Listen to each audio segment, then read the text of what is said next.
My name is Alan Watson. I'm 74 and I live in the UK. This is video number 298, so thanks again to everybody who viewed my previous videos on YouTube, AJ Watson 7091.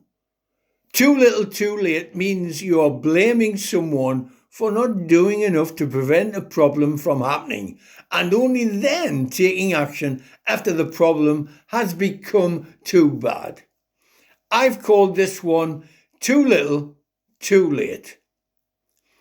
When it's gone, but they still close the gate, it's usually too little, too late. Sometimes when they try to separate, it's usually too little, too late.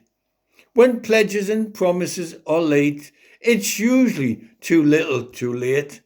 When they say leave it to destiny and fate, it's usually too little, too late.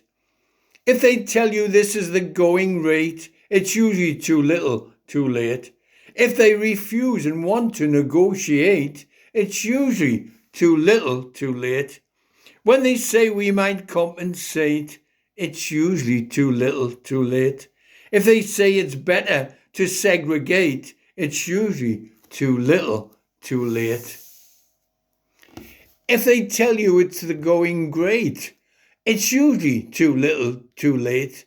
If the date says past its sell-by date, it's usually too little, too late.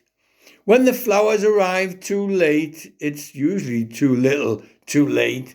When she asks him and he hesitates, it's usually too little, too late. When it's handed to you on a plate, it's usually too little, too late. When the tattoo reads love and hate, it's usually too little, too late. Thanks for your time and good health.